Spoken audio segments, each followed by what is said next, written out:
Okay. Like I said, we're having problems. There's a lot going on, and most of us are not only part of our Revolution East Bay, we're on other things. There have been just a lot of nightmares getting this meeting together, but here we are, and we'll make it work. We'll hear from everybody. We'll hopefully endorse everybody. We'll see how that goes. That's decided by the members.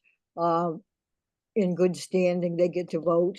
So a ballot will go out in a day or so. So just roughly, let me tell you how it goes. First of all, we don't 100% stick to time, because if you're in the middle of a sentence, we're not going to cut your head off. If you go on too long, we might. But so what we do, we basically say, talk about yourself, why you're running, um, what you're running for, what you want to accomplish, anything from your background that's relevant. And you get about 2 minutes. If you go a little bit over, we're cool on that. And then we'll have questions from both the OREB board and then also from anybody else that's here that would like to ask a question, whether they're a member or not. We let people ask questions. And we'll probably limit it to 3, and they can't be answered in 15 minutes. They need to be answered in like 2 minutes. I know everybody wants to really let us know every detail, but you can't. Anyway, so we're about ready to go now. Oh, and you'll get a minute at the end to wrap up. If there's anything you wanted to clarify or you forgot, you want us to know. So I've kind of listed people in the order that we're going to do them, and there may be a little bit of changes if people get here late or this or that. But our first person is going to be Jennifer Korn. I met Jennifer recently at a retirement event for Barbara Lee, and one of our members, I think some of you know Tom Luce, he brought her over. He says, Carol, you got to meet this woman. You guys have to endorse her. So I talked with her a little bit, and we made arrangements for her to come here. And what I know about her is she's been a principal of at least one school, I think more than one school, and she's very into education, and she's running to be on the school board of Berkeley. Jennifer, welcome. Thank you. Hi, everybody. Is this when I should take my 2 minutes to introduce myself? This is it. Great. So hi, everybody. My name is Jen Korn. Everybody calls me Jen.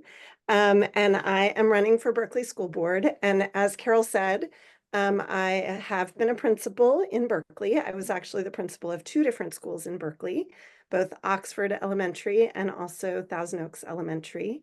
I also taught at then LeConte, now Sylvia Mendez School. I was a Spanish dual immersion teacher there. And I was also the literacy coach at Rosa Parks. I've been an educator for 30 years. About half that time I spent in Berkeley Unified, about half of it I've spent in Oakland Unified. I'm currently the director of school improvement in Oakland. And I've raised both my kids through Berkeley schools. I have a 17-year-old and a 20-year-old. My youngest is a senior this year. And I forgot to mention that my wife is also a teacher at Berkeley High School. So we sort of live and breathe Berkeley schools in my house, and running for school board feels like kind of the logical next step. I'm really excited, really enjoying the campaign. I have been endorsed by both BFT and BCCE, the teachers union and the Union of Classified Employees in Berkeley schools.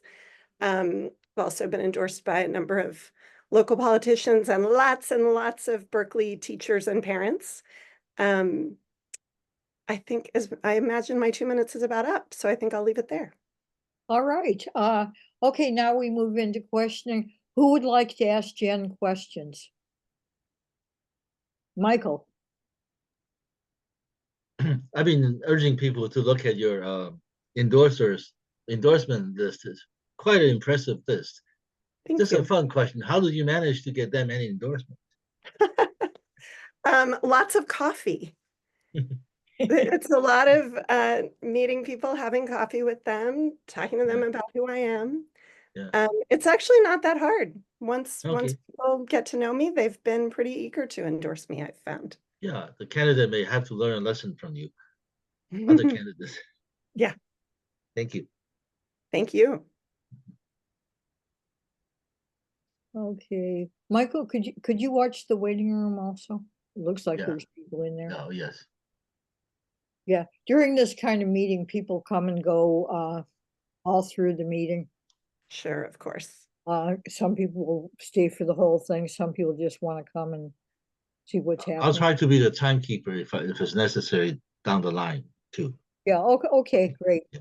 Okay, let's see who's next. Nadine, welcome. And sorry for the problems you had getting here.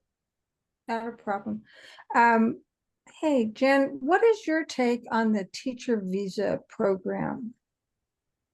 The teacher visa program, meaning the program that brings teachers from other countries on visas to work here. Is that something that's happening very much in Berkeley? It's something that's very I don't common know. in Oakland. Yeah, it's happening in other school districts, and I was just wondering what your position is. I mean, I'm curious why you're asking the question and what if there's some controversy that I don't know about. I think in general, my position has been that often we use those programs, particularly, I mean, I'm more familiar with using those programs in Oakland schools to fill hard to staff positions, particularly bilingual positions in schools. And so I guess I would say that it's a little complicated because it's a very useful program in that it does help us staff positions that we might otherwise not be able to staff, which would then be a huge detriment to the kids in that class who don't have a teacher. But it also has some drawbacks in that often those people are only here for a short amount of time. They're not deeply rooted in the community. I've sometimes seen like real kind of culture shock and like sort of culture mismatch between the teacher and the students when the teacher comes from another country. So I think it's a promising program, but it's a little complicated and its implementation is sometimes a little bit lacking. And I'm curious where your question is coming from about it. Well, I hope that for us to have a conversation, I'll put my phone number in the chat for us to talk about other perspectives. Great. I'd love to hear your. What I should mention, because a lot of people don't know, we're a group that has members in 2 counties, so it's many school districts. So, and I know you didn't know that, but yeah, Nadine. I knew that you weren't only Berkeley. Yeah, Sure. and Nadine is from Contra Costa. I know that. I have no idea how teacher visas are playing out in Contra Costa. Okay, do we have anybody else here with a question?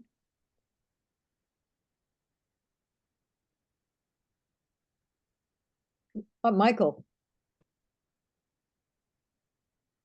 If not, I'll ask a question about recently there was some kind of mold discovered in one of the middle schools. How is the school district handling the students by sending them to the adult schools? Not adult school, the previously elementary school converted to adult school site. Yeah, is that working? All of the above, right? It is currently the adult school. It used to be an elementary school. Now it's functioning as a middle school. Yeah. Early in the summer, there was mold discovered at Longfellow Middle School, which was, I gather, a complete surprise to everyone in the district. They thought that they were going to be doing a relatively quick surface level renovation. And then when the construction started, they discovered mold, and the state red tagged the building and said no one was allowed inside. And the district had to pretty quickly scramble to come up with a new plan for those students. So yes, there is a school on San Pablo Avenue, formerly known as Franklin. My wife went there when she was a child. Did Kamala Harris also go there briefly? maybe, might be one of the Berkeley schools she attended, that has in the last many years, decade or more, been the home of our adult school program.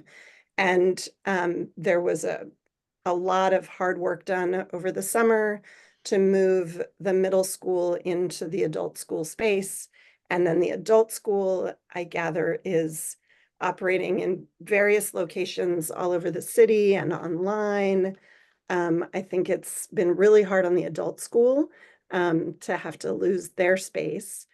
Largely what I'm hearing from the community is that the transition for the Longfellow students has been mostly pretty positive. I hear some concerns about, San Pablo is a very busy street, and I'm hearing some concerns about pickup, drop off, student safety, especially for kids who bike. I think there have been some real concerns, so that's something that I definitely want to be paying attention to.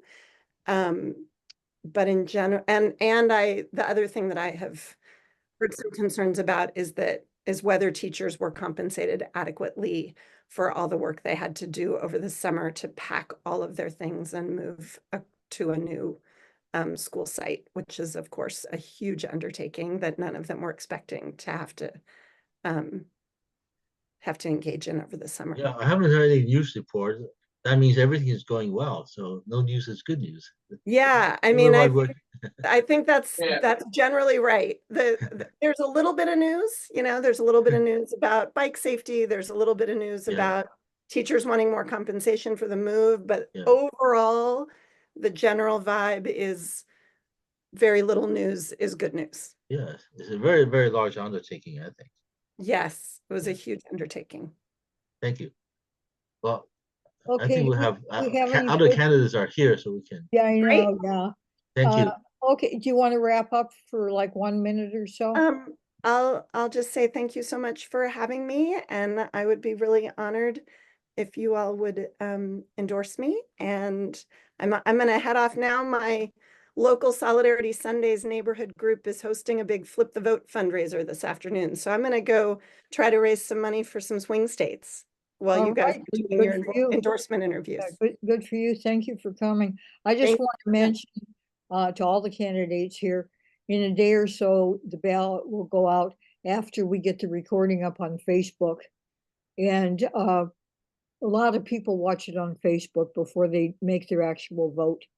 Whereas there aren't as many that come in here. More people watch it, before they vote. And hopefully in about a week, we'll have the results. So just so all candidates know that. Okay. Great. It will thank you also be so on much. our website, and the questionnaires are on our website too. Great. Okay. Thanks so much for having me. Good luck with all your interviews this afternoon. Well, so far we've gotten through one, it went well. We're gonna move on now. I had mentioned to Tonya that she was next, but it turns out I'm gonna have to have her second. And the next person is gonna be Jenny Guarino. I hope I'm saying your name right, Jenny. So Jenny's kind of new to the political scene. She's actually a grad student at Goldman School of Public Policy, just about to get her master's in public policy. She's gotten real interested in Berkeley politics and how things go here. I know she was involved, like myself, in getting signatures to get something on the ballot to support renters. She's working with the rent board candidates, the four of them on the right to housing slate. We voted for them a few weeks ago and endorsed all of them. And she's running, and she hasn't got like a lot of people knowing about it yet. It's a very recent decision. She's running to unseat the incumbent, Terry Taplin, who does not have the same kind of values that we want our people to have. So I'll let Jenny tell you about herself. And I just want to go over candidates get about 2 minutes. If you go a teeny bit over, that's okay. We're not going to cut you off. And then we'll have questions, and then you'll have a minute at the end to wrap up. So welcome, Jenny. We're happy to hear from you. Hi, everyone. Thanks so much for having me. My name is Jenny Guarino. I am an elected leader of UAW 4811, the grad student worker union at Cal. And through UAW 4811, I've gotten really involved in local and state politics. As Carol mentioned, I spent many hours canvassing for the protection and right to organize ballot initiative. And honestly, the reason why I got involved in this race is because we had reached out to Terry several times about this ballot initiative. And a few weeks ago, when it was on the docket for city council to get this on the ballot, he didn't show. And so me and some of my colleagues were like, you know what, I live in D2. Let me try to bring some accountability to this race and run on a pro-tenant, pro-renter, pro-worker platform. And so that's what I'm doing. And as Carol mentioned, I'm at the Goldman School. I'm studying public policy. And I've always been really interested in specifically affordable housing policy and labor policy. And so those are my areas of expertise. And I'm also trying to bring more community safety to D2 and Berkeley at large, specifically through methods other than, you know, policing and surveillance, which is something that Terry has leaned into in his office. So I'm really happy to be here and happy to answer any questions. Okay, we're going to open it for questions now.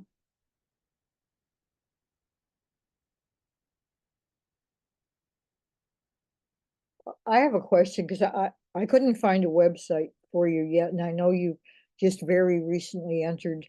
Can you tell us anything about who is currently supporting you so far? Yes, our endorsers include the Berkeley Tenants Union, and then I believe that's the only organization so far that has given us an endorsement, and all the others are individuals, including most of the people on rent board and the rent board slate, several other commissioners in other departments of Berkeley city government. And yeah, there are honestly many. I'll type my website. It should actually be either up now or incoming. So let me type that out. Okay, great, yeah. And I have just a comment. I believe you're going to do this public financing on your campaign. That's right. Yes. And we have just started, but I think we've made around 2,000 to 3,000 so far. So going well. Okay. Do I see any more hands up to ask questions?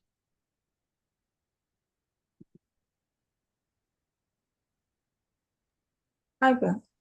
Okay. So Nadine? housing is an issue throughout California. Besides that, what will you be focusing on? What do you see as some of the main problems in your area? Definitely public safety, specifically street safety. A lot of the people, when I was walking around door to door to get signatures to file to run for this candidacy, a lot of the people I spoke with mentioned concerns about street safety, specifically like walking and biking. Really, you know, going like east to west across those really busy north-south streets that go really, really fast. And so I think that would be a really important focus, is to get those streets to slow down and be safer for everyone involved, really. Another thing, Berkeley citywide, is labor rights. That's something that I really think could be bolstered. I think that we have a good record of passing progressive labor policies, but I don't think we have a good record of enforcing them. And so that's something that I would like to focus on. Okay, Joaquin, I see your hand up. Do you have a question?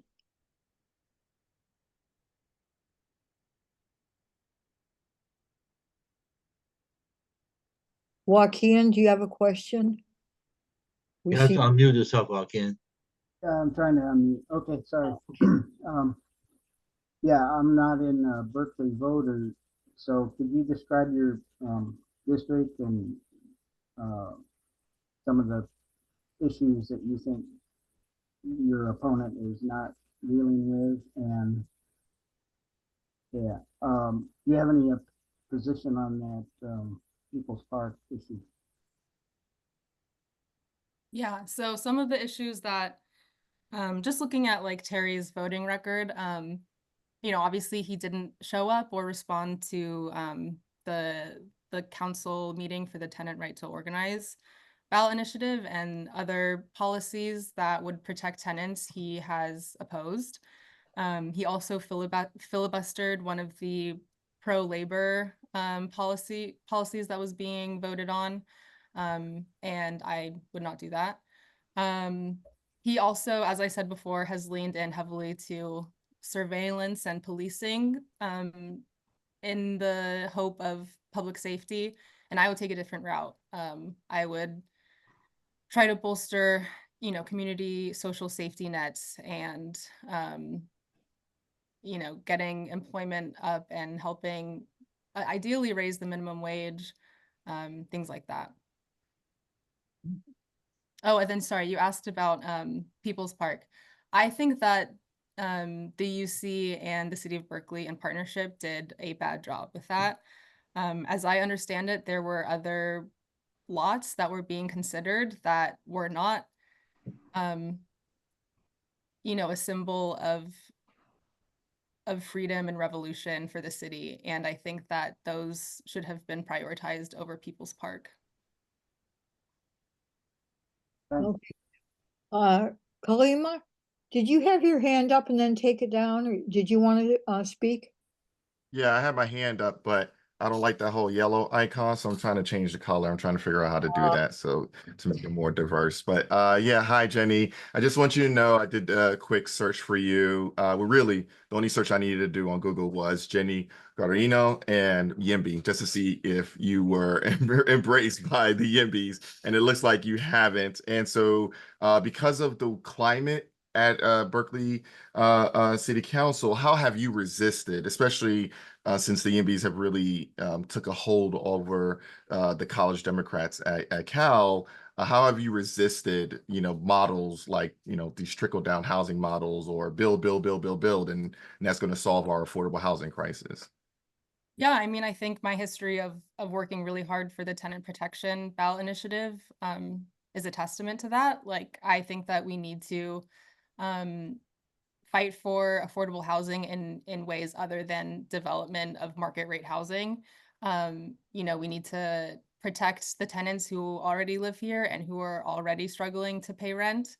And so, yeah, I think that all of the different methods within that ballot measure are really good, you know, making sure that rent doesn't rise too quickly, making sure that people can actually form tenants unions to bargain with their landlord, give, you know, further protections against evictions.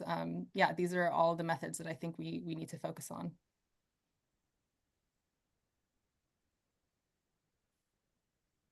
Okay, do we have any more questions? Going once, okay. Jenny, could you wrap up if you forgot anything you want to tell us or whatever? I don't know if there's anything specific that I forgot to mention. I'm a Bay Area native. I've lived in the Bay for most of my life, except for when I went to college. I have a lot of pride for the Bay Area, although I have been pretty disgusted by the wealth disparity that I see here, and that's one of my main priorities for why, you know, I care so much about tenants' rights and labor rights, and why I'm running for this position.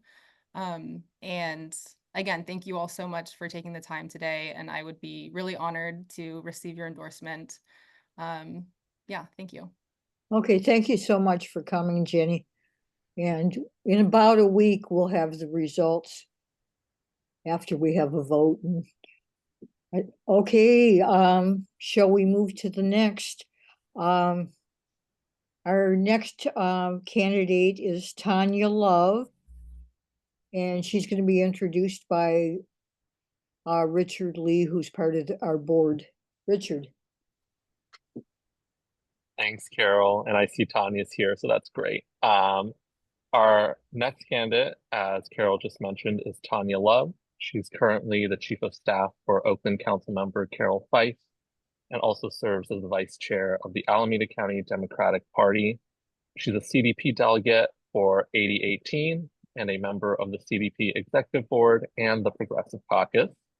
As some of you guys may remember, Tonya came to our last meeting a few weeks ago and was previously running for the at-large position on the Oakland City Council and has since switched to the District 7 seat. So this is going to be for Oakland City Council District 7, not at-large. Tonya has dedicated herself to civil and community service since the very beginning of her career. She's been an advocate for children, for youth, for public health, and for childcare policy in particular. So now she's running for City Council District 7 on a platform of addressing public safety, curbing homelessness, advocating for local businesses, supporting arts and culture, and empowering communities through action and collaboration. So Tonya, I will turn it over to you. Thank you, Richard, for that wonderful introduction. Hi, everyone. My name is Tonya Love, and I'm running for Oakland City Council, now District 7. Not long ago, like he mentioned, you interviewed me for a different office for at-large. However, when Councilmember Reed decided not to run for re-election, I answered the call from District 7 residents, advocates, and stakeholders to run to represent the district where I live. And while my candidacy is pending, I'm fighting to ensure that my neighbors are not disenfranchised. They have I want to make sure that they have a voice in who will have the opportunity to fight for them. However, the whole reason why I'm in this position today demonstrates the level of disenfranchisement that has happened in District 7 for years. District 7 has a historic low voter turnout, and as my pending candidacy has shown, the low voter registration and low understanding of what being an active voter really means. In addition, it is this district that has the highest level of crime, highest level of housing insecurity, and in general, it's the most neglected in terms of city services. I've only lived in District 7 for 5 years, but I've lived in Oakland for over 28 years. And I have seen and witnessed that District 7 needs some love. And I may not have the years of direct experience and engagement in District 7 that my opponents have. I currently hold the demonstrated legislative leadership and the relationships with decision makers, with community stakeholders to do a new thing in District 7. And that is to be the progressive champion for working families that District 7 hasn't seen for a long time. For too long, District 7 has been an afterthought to decision makers in Oakland, and I want to be the example to remind them not to forget about us. I am the candidate that has the best ability to do that. I have the closest relationships with staff, a majority of the council members, and organizations statewide as well as countywide. If given the honor of your endorsement, I pledge to carry the values of equity and justice with me to City Hall every single day. And I will work relentlessly to ensure that Oakland remains a place where everyone, regardless of their background or their identity, can thrive. And I hope you allow me that opportunity to fight with you and fight for you. Thank you. All right, thank you. Okay, we're going to open questions for Tonya.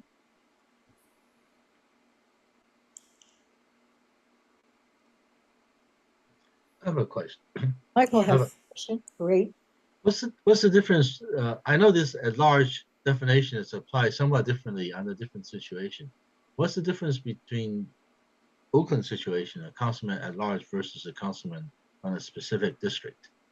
Yeah, so council members of the specific district has a more constituent service lens to the work that they do than an at-large. Since the at-large office really doesn't have a district assigned to them, they really work on policies that affect the whole city, citywide. They also will have the opportunity to be able to seek resources outside of the city, like advocate. They would have more, I guess, leeway and time on their hands, really, to go out and do statewide and countywide advocacy if that's what they choose to do. As a district level council member, you are really responsible for the welfare and of that district. And so you really get the opportunity to work with constituents directly and to be able to attend to the needs of the district as a whole. So it's definitely more, I think it's also more intense in that you have that direct engagement with the residents where you can be somewhat removed from the at-large position. Who else is also running in this election? In So districts? there's Iris Merriouns, Ken Houston, Marcy Hodge, and Marika Gouldsby. Thank you. I would like to make a comment. We also invited Iris. We sent her the paperwork, and I know we had mentioned it on a chain that a lot of us are on, of people that had ran together for the central committee, but I heard nothing from her. I was unable to contact her. So unless she accidentally shows up today, you're the only name that'll be on the ballot. Yeah, I mean, I don't want to toot my horn a little bit, but I really feel that I'm probably the most progressive one that's running in District 7. I mean, as you guys remember from my interview, I fought for progressive values in whatever position that I've held, whether it's working for the state assembly member and, you know, with Council Member Fife, who is the most progressive on City Council. Yes. So, yeah. Okay, we have a question from Suzanne. Tonya. So I'm in Contra Costa County and I'm like, you know, this far up to my neck with central committee endorsements. So I'm a little out of the loop. I have heard that what's being done to you as far as your qualification is not cool. Can you elaborate? You don't have to go into detail or whatever, but and only if you feel comfortable with it. Can you like maybe elaborate a little bit about the shady stuff going on? I would say there was definitely an effort to get me out of the at-large race. I was a pretty credible challenger for someone that the certain parts of the community wants to see in the seat. And so I think there's a little bit of relief that I'm not running for at-large. At the same time, even if that's the case, I, do feel that as someone that lives in District 7 and sees the disenfranchisement every day, and, I have a vested interest in ensuring that District 7 thrives. And I want to see definitely more equitable resources given to District 7.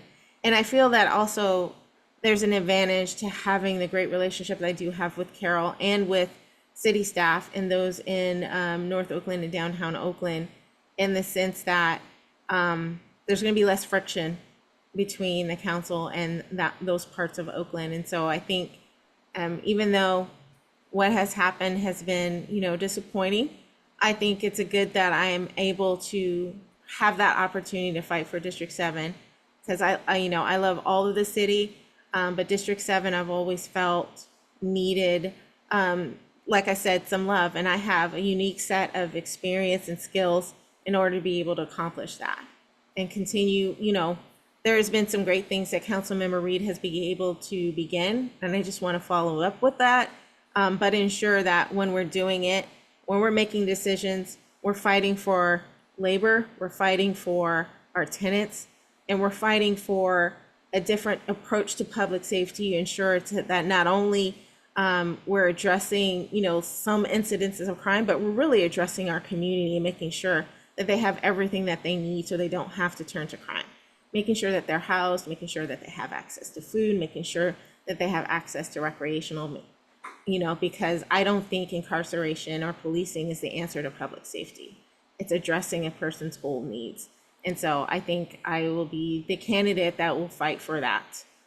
So thank you so much. Thanks. Do you know when they'll actually tell you that you're qualified to be on the ballot? Yeah, so I'm be taking it to court. I have a hearing at Alameda County on Thursday morning. So I'll know by then what will happen. Okay, we're thinking good thoughts for you. Thank you so much. Appreciate it. Okay, we have one more question, and then I think we need to move on. Joaquin? Hi, if you're not, I don't know who decides, but if you're not approved for District 7, will you still run for at large? Unfortunately, in order to run for another district, I had to drop out of the at-large race. So if it doesn't work out, I won't be able to run for city council at this term, but I'll still be working for the city of Oakland. I'll still be working with Carol Fife, and I'll still be able to make the change that I want to see. Me being on the council, is not a requirement for my service. And then I think I will have the added charge on my heart to ensure that our voters are properly registered in District 7 and understand what being registered means. So if there's anything that I have left from my at-large campaign, I will definitely devote towards making sure that we get our residents registered, because this election season is just too important. Okay, I think that, do you want to wrap up? That's it on, I think almost that was a good note to end on, but I just want to remind you all, there is a strong effort to change Oakland's culture and Oakland's values. And so this election is even that much more important for us to stand together and fight for what Oakland really values in our culture and the spirit of Oakland. And with your support, we can build an Oakland that truly reflects the diversity and the strength of its people. So thank you so much for your time and your consideration and allowing me to be here and to, state my case again. I hope I earn your endorsement for Oakland City Council District 7. And I just want to thank you so much. okay, thank you so much for coming in and contacting me. Mm-hmm. It's a real weird situation. Yeah. I personally don't trust the guy that's head of the registrar of voters. It seems like, they're finding ways to disqualify strong Black women, because this isn't the first time, as we all know. Mm-hmm. Thank you so much. I hope you guys have a wonderful Sunday. Okay, thank you. Okay, bye. Okay, so the next person we're going to hear from isn't here. There was a big mix-up, and the truth is it was our revolution's fault. So we've asked Richard Lee to just talk for a couple of minutes about the person and his accomplishment. The person's Harry Weiner. We have endorsed him in the past. I think a lot of people know him to be a man of integrity. Anyway, if you could say a little bit about him, Richard, that will count as his visit. Yeah, sounds good. Joaquin, is that, first of all, a current hand or a former hand? Former. Sorry. Okay, sounds good. Yeah, so as Carol mentioned, our next guest, Harry Weiner, unfortunately, he couldn't be here today. So I'll just give a really quick 2-3 minute brief on him. Harry is a current director on the board of the West County Wastewater District, which currently serves around 100,000 people and 34,000 residences in West Contra Costa County. And he's asking for our endorsement as he seeks re-election this year. And as Carol mentioned, he's a progressive and a longtime friend of our Revolution East Bay. He's a longtime friend of this organization. His background's in biology and the sciences. He got his master's degree in biology from CSU Long Beach and his bachelor's in zoology from Cal Poly Planoma. Before he retired, he spent his 30-plus year career in consulting and working with Bay Area Fortune 500 companies, working with the UC system and with USC in LA as a programmer analyst. He served on the West Berkeley Planning Area Commission and the Berkeley School District Special Tax Advisory Committee. Both he and his wife now live in Richmond, in the jurisdiction where he serves on the board of the wastewater district. So Harry credits an encounter with a wastewater district employee who was cleaning his neighborhood sewer as the reason he became more interested in this work and eventually a director on the board. During his tenure as director and 1 year as president, West County Wastewater has not only remained healthy financially, it is also projected to meet its short-term, medium-term, and long-term goals for things such as sewers and plant improvements. It's established a capital improvements department, it's passed an environmental justice policy, and it's created a roadmap to reduce greenhouse gas emissions and protect surrounding communities from sea level rise. Additionally, it's negotiated a project labor agreement with the Trades and Construction Council and has also established itself as a great place to work with all employees making above a livable wage. So Harry's current list of endorsements for re-election includes support from the California Democratic Party, the Contra Costa County Democratic Party, the Contra Costa Building and Construction Trade Council, the Sierra Club, and numerous local unions in the East Bay. He's running on a progressive platform to establish the district as an environmental player and a leader in the region, ensuring that the district implements both a community benefits policy, establishes a DEI policy, and establishes a ratepayer advisory committee. So that's the brief on Harry, and he's asking for our endorsement for his re-election effort this year. And I'll turn it back to Carol. Okay, yeah, I guess since he's not here to answer anything, we probably shouldn't be asking questions of somebody representing him. Okay, Richard, thank you so much. Appreciate it. Yeah, we had a screw up here, and that's why Harry's not here. It was not his fault. Okay, Nadine, did you have a question? No, I just wanted to add one thing, that Okay. nobody put in for that race besides Harry, so he's an automatic winner. But so I heard there might be a Republican running against him. Oh, okay. Well, out of his mouth, he said nobody was running. Oh, well, maybe That was at our rumors. Central Labor Council, and he did get our endorsement at Central Labor Council for Contra Costa County. Okay, Yeah, I think he's running unopposed, okay, great. All right, but it's still Okay. okay to give endorsements. That is not a deal breaker. yeah, my feeling, if somebody asks for our endorsement and they fill out the paperwork and come here, or in his case, somebody spoke for him since he couldn't make it, we want to consider them. Our job is to get progressives elected to office that are going to help make changes. Okay, so we shall move on. Okay, we've got two people here who are kind of new to both of us, or to all of us, or most of us, I should say. One of them, Kelvin, just left us. He had to do something else. He was unaware that the meeting was today. And the other person is Mia Brown. Both of these people are new to me anyhow, and I think they're both fairly new to politics. And they're both running for seats in Emeryville. And I think first we're going to hear from another candidate from Emeryville who we've already endorsed, and I know a lot of you know him, to speak for Kelvin. And I'd like to hear from our friend and comrade, Kalima Preforce. Hey everyone, I'm going to let Mia do most of the talking. I can speak a little bit on behalf of Calvin, but I just want to say 4 years ago, the Evil Eye reported that the incumbents who were running for city council were unchallenged. And apparently this has been the history in Emeryville.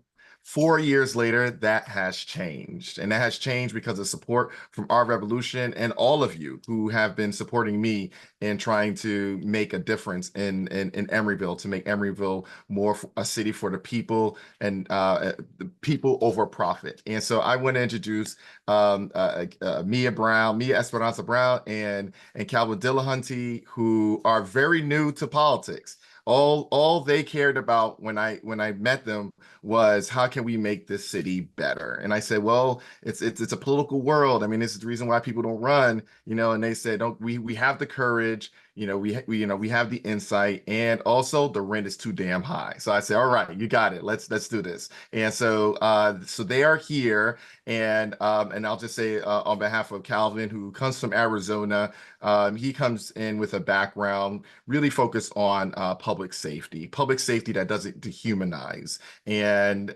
so he and I have been talking and working together on trying to find ways to make Emeryville not just a city where we can decrease our property rates. It's one of the highest in the state, but also how do we get more citizen involvement when it comes to our public safety concerns. And then I'll pass it on to Mia.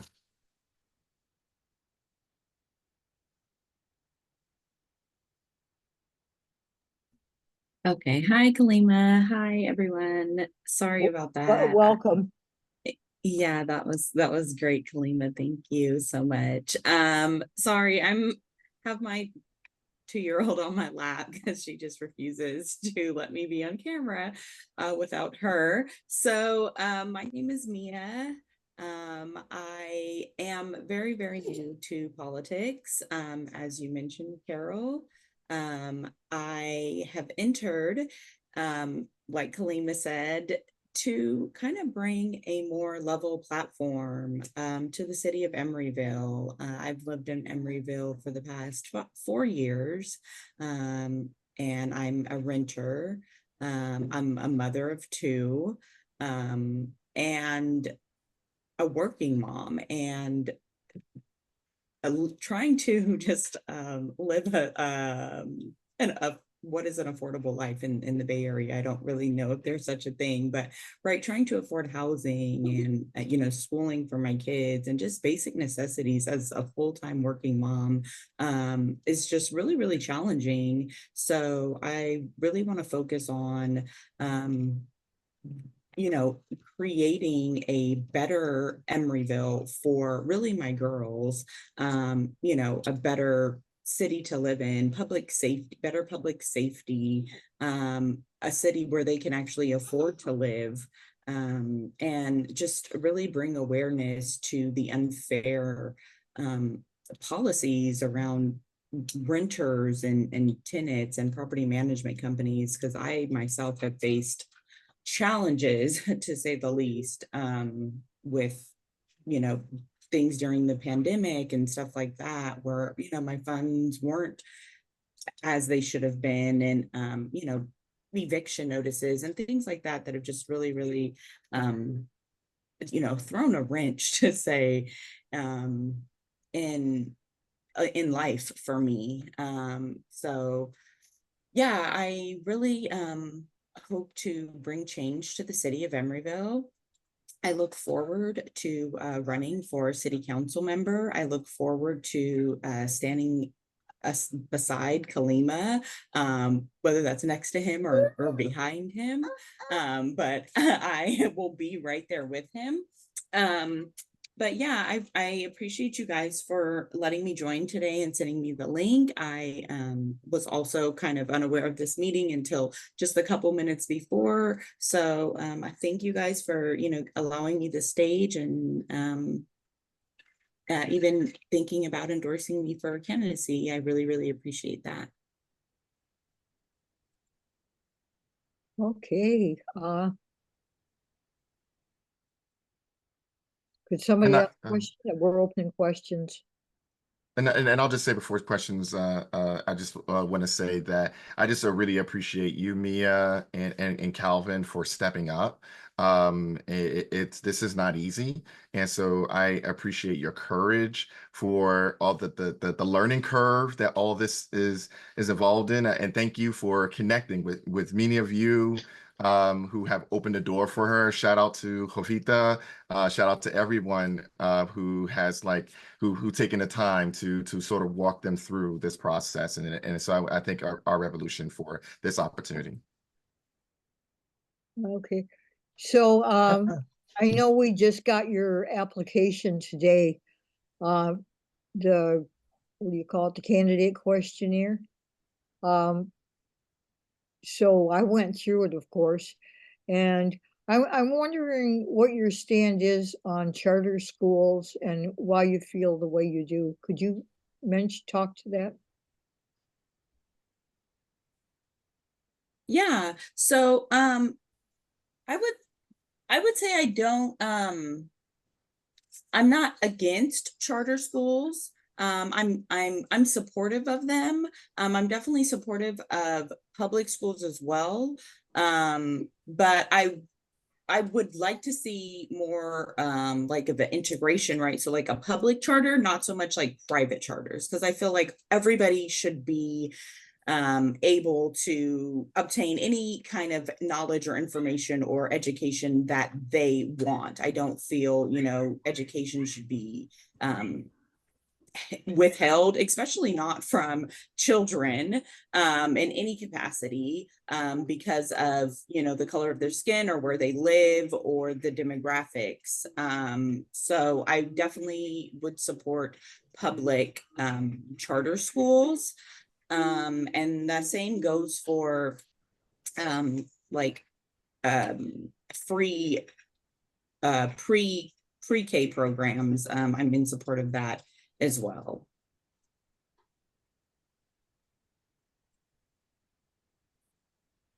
I have a question. Okay, Michael? Yes. One of the question on the questionnaire we sent you is, what do you think, how to protect the renter? You said a very, I guess when you, in your introduction, we got a hint about protection of renters.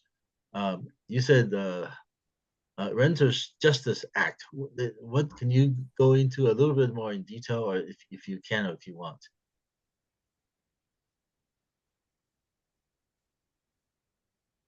Sorry, I was trying to find my unmute. Yeah, I feel like tenants should have the right to own property. I feel like they should have the right to organize. I know at my I've been just at my new place for about the last 8 months. Prior to that, I was still in Emeryville, just at a different location. And I know that in that building we had a like a Facebook group where it was like a free forum. It was ran by the tenants. Obviously, the property management company was a very large property management company. And they had access to it as well, but it was ran by the tenants. It was started by the tenants, and it kind of just gave us a platform to be informed of, upcoming meetings that the property management was holding, that were public meetings, but some of us tenants didn't have knowledge to it. And some of us tenants were kind of facing the same issues with this property management company, but instead of feeling, kind of singled out, like, oh, maybe I don't want to speak out, I'm the only one, who's maybe having these issues, I would hate to lose housing or something like that, right? It kind of gave us the platform to express what was going on and know that, we're not the only ones who felt like we were being treated unfairly, or, may have our issues, our maintenance issues or whatever not being addressed. So I feel like something like that would definitely be beneficial. And like I mentioned earlier, just, tenants' right to own property.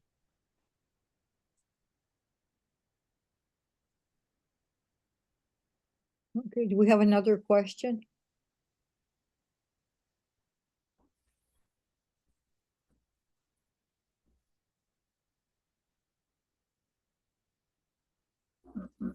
Okay, Kalima, do you want to make closing remarks for both candidates?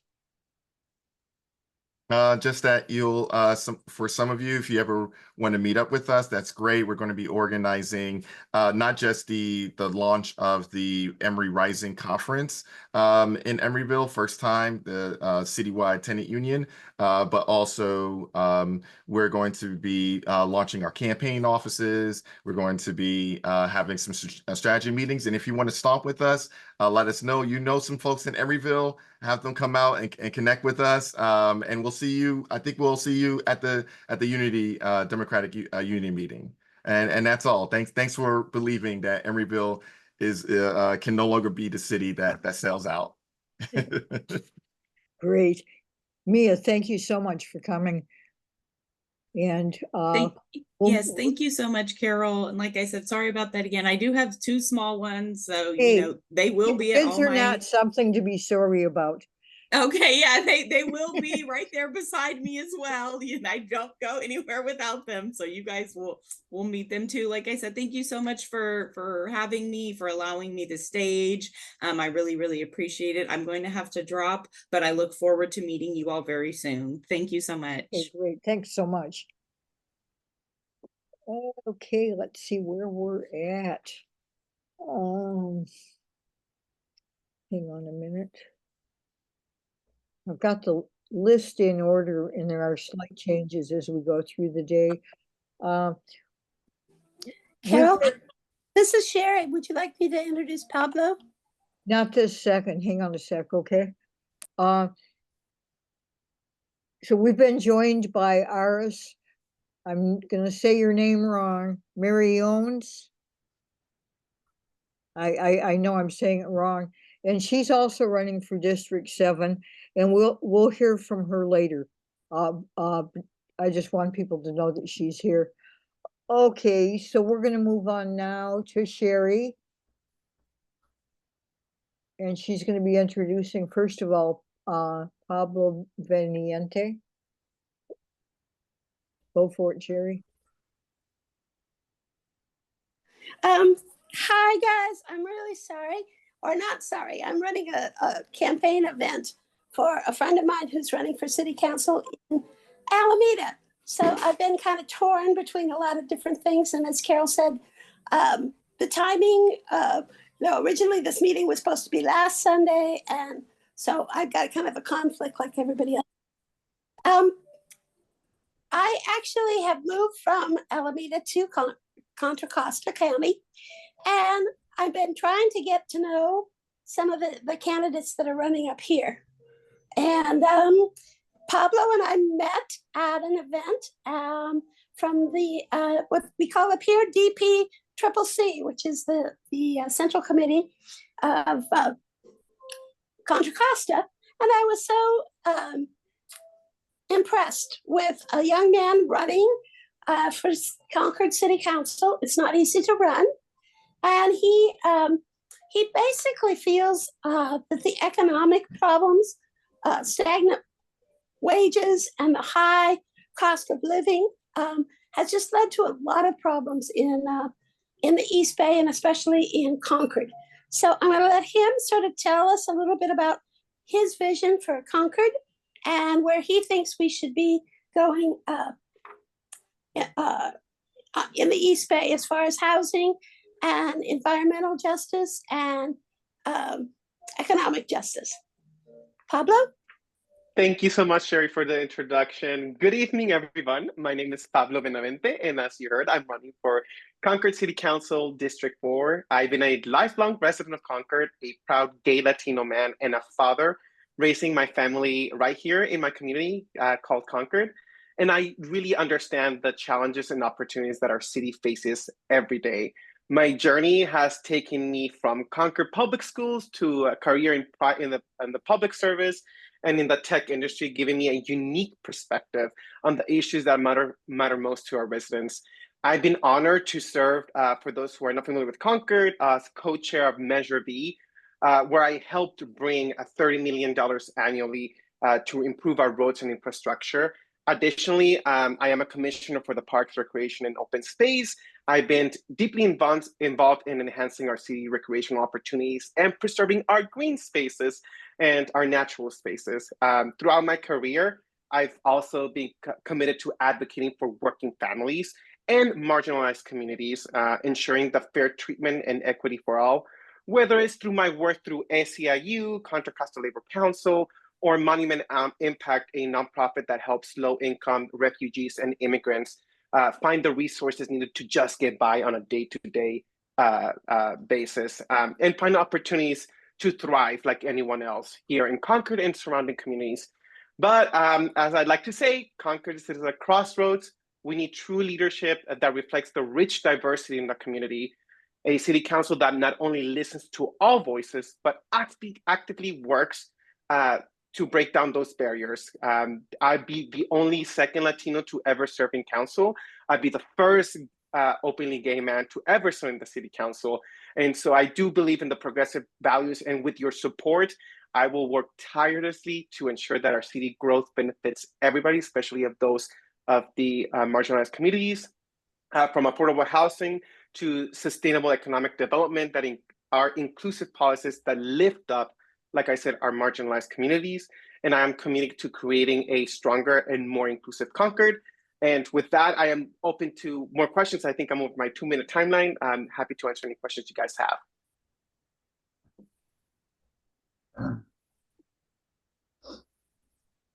You're on mute, Cherry. Sorry, I can. Carol, I can't actually see who's asking questions because I'm on. Oh, okay. So if you would do that, that would be. Yeah, okay. Susanna. Hey, Pablo, fellow Contra Costa person here. We haven't actually got to meet yet because we should again, meet. immersed in District 3 stuff. I'm trying to keep it clean here. Anyway, so I'm sure as a Concord resident, and fellow progressive, you followed all that brouhaha. You know where I'm going with this, right? With Sino and that whole, seriously, I got called some very bad names from labor for my position on that. So that whole entire debacle there. So maybe like give us your two cents on what you think about the situation, what happened, and maybe how you would approach it better. Well, first of all, there were other propositions where, for those who are not familiar, let me give a little bit of backstory, if that's okay, 30 seconds.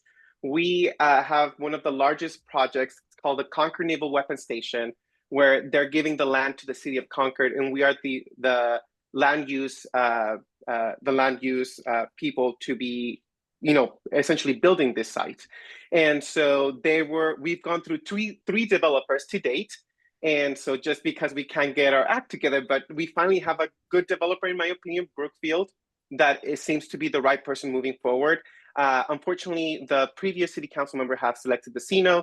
I didn't think that was a great choice. Now we have a great developer that we need to move forward. We need to build affordable housing. We have a major opportunity to expand Concord and double the population in this region. A lot of people think it's just Concord, but it's a regional issue because we're going to bring thousands of people to the city of Concord and essentially the region. And so I do think with the Sino specifically, we've also seen the Ridge Line. They're trying to build on the ridge on the Pittsburgh side. So for me, it's also the environmental aspects, protecting our species here in Contra Costa. And so we've asked for a buffer. I'm running against an incumbent who actually called in after all their council members said, don't build the Ridge Line. He felt I need to call in and say, please approve this project. And so I'm very passionate about the environmental issues. And I do think that was not a smart decision, and we shouldn't be built in the Ridge Line. Talk about the fire that could potentially break out on a hill, especially when you live on an incline. And let's talk about insurance as well. Most houses will not get insured nowadays if you live on a hill, because what happens when you're on a hill? It burns down. So I think that was not a strategically good move for our current city council member to advocate for that. And I also don't think Sino was the best proposition out there. Now we are with Brookfield as a third developer. We need to move forward with building this massive development and make sure that we have an eye on the most vulnerable people in our community, and they can afford this. I may not be alive by the time this gets finished, but I know my daughter might have an opportunity to buy a house in the Concord Naval Weapons Station. So that's why I'm deeply committed to making sure that this gets built and appropriately sustainable, and with an eye of like taking care of the environmental issues that are gonna come up out of this. I hope that answered your question, That Susanna. more than answered my question. I totally Oh. blanked on the words Concord Naval Weapons Station, and my husband is retired Navy. You think I would not forget that? I was like, you know, that project, the really one that went really awry. So Yeah. that was perfect. And honestly, that was like probably more of you are Alameda than Contra Costa here. That was a very, very dialed in and aware description of the situation and what's going on with it now. So thank you. You gave me some great information. Thank you, Susanna. Okay, great. We have Joaquin has his hand up. Oh, Hi, Joaquin. hi. Just quick question. Is that you and Brookfield, whatever, are they union versus Sino, or how's that working out? So great question, Joaquin. So before they selected this new master developer, there's already a PLA agreement with the master developer. So anything that is going to be built must be union built. And as you know, when you build union, you get quality work. You make sure that there are living wages and that they're building its quality work right there. Okay, thanks. Okay, great. Would anybody else like to ask a question?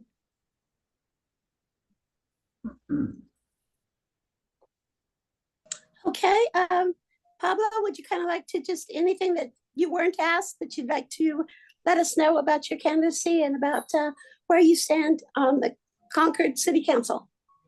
Yes, so I hope to bring a progressive voice to the City Council, and I want to say thank everybody here as well. Like I said, I'd be only the first openly gay man, only the second Latino to ever serve in this City Council. I do think that groupthink could happen when you don't have diverse backgrounds, diverse cultural backgrounds, diverse socioeconomic, and I think there's a big opportunity to change that.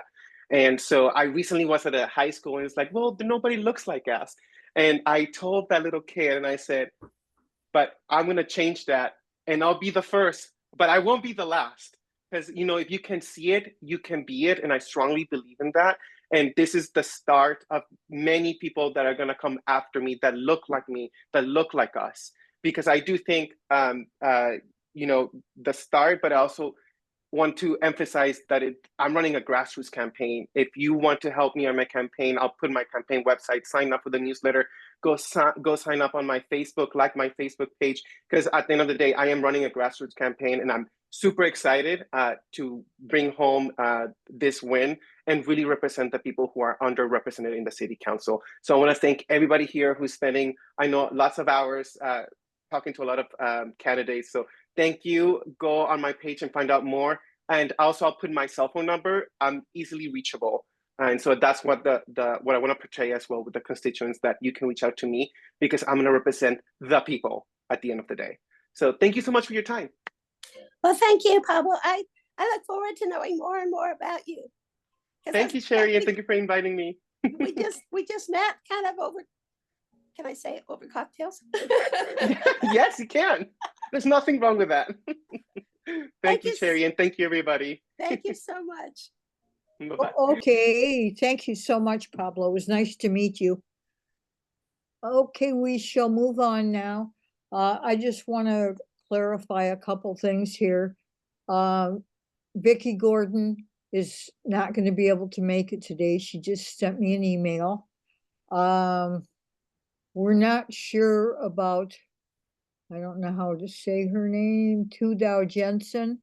Dow Jensen. Yeah, she's running unopposed, but if she hasn't confirmed, she may not be here. Yeah, we may not be hearing from her. So we have just a couple people left.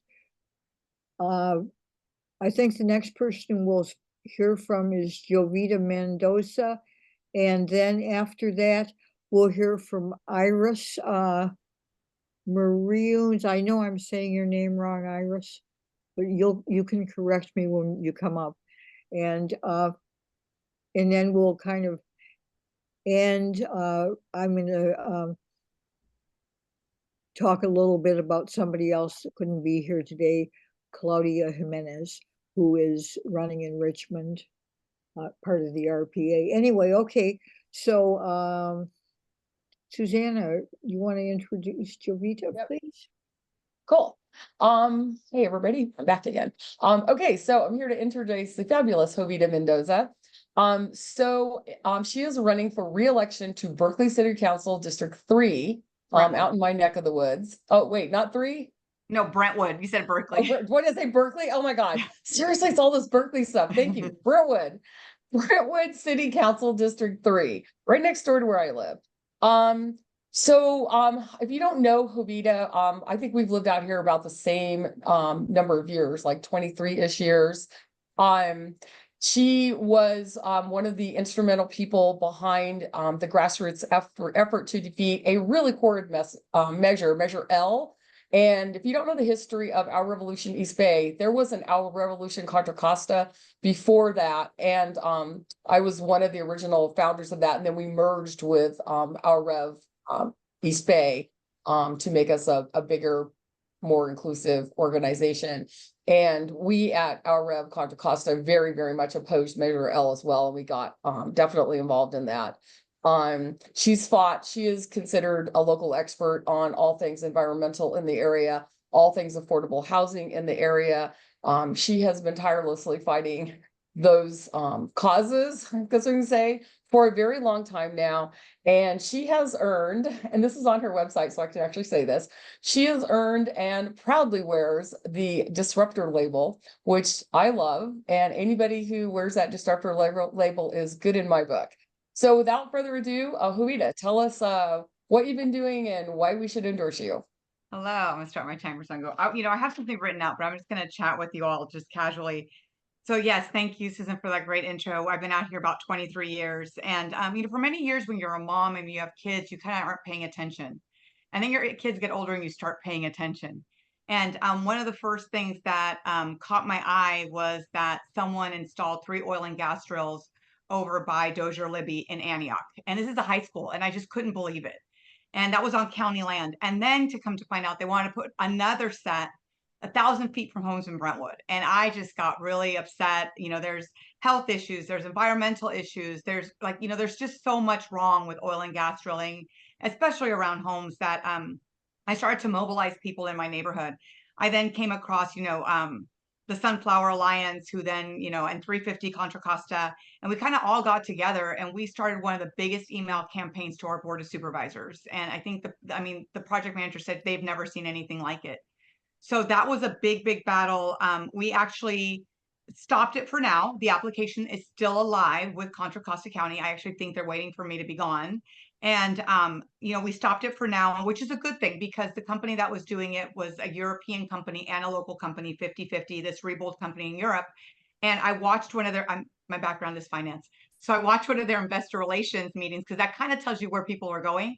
And they were very open about it. And it's on a website that their whole vision for Deer Valley was oil and gas drilling all the way up and down, just like Kern County. So I'm happy to say that we've stopped that right now. And hopefully we don't ever see that in Contra Costa. And I would hope that all cities actually stop oil and gas drilling. Antioch has passed a ban. We have passed a ban in Brentwood. It'd be great to see it in every single city in Contra Costa. We also just stopped a pipeline, which is interesting because I didn't know who I was taking on, but we stopped a pipeline. Antioch stopped the pipeline, and I actually got mentioned in the New Yorker. Oops, sorry, that was 20 minutes. But let me move on. Affordable housing. I've been fighting for affordable housing. We didn't have any in Brentwood. Fought for 13% inclusion area. I just brought an agenda item to bring in 20. I believe that everyone should be able to live in any neighborhood and be given an opportunity, not just pushed off to a corner and kind of stack them and pack them housing. I'm trying to bring jobs. I, recently brought another 100 jobs in the medical field at Golden State Orthopedics. It's going to have up to 350. I was the first council person after fighting for 3 years to finally get them to fly the pride flag in Brentwood. And if you know Brentwood, that was a big undertaking, and there has been a lot of backlash, and I happily take the backlash. I am fine with it. So those are some of the highlights: bringing in jobs, bringing in, things for kids. Kids didn't have anything to do. Fought for. There's been a soccer field that's been planned for over 20 years. When there was federal money, staff wanted to spend on all this other stuff. I fought for it, and now our kids are getting their sports complex, which I'm excited about, because kids get forgotten about a lot. But those are just kind of the highlights. That was 2 minutes, and I would love to take any questions. Awesome, thank you. Okay, so who all has a question for Jovita? I know somebody does. Joaquin. Oh, can you just describe your opponent and how many in the council, and what are you running for again? So we have a 5-person council, and sadly I'm running against a firefighter, and I am running against a firefighter because of the project that Susanna Williams mentioned. So when I killed Measure Out, well, it was a group of us that got Measure Out, which moved the urban limit line, which we don't want to do.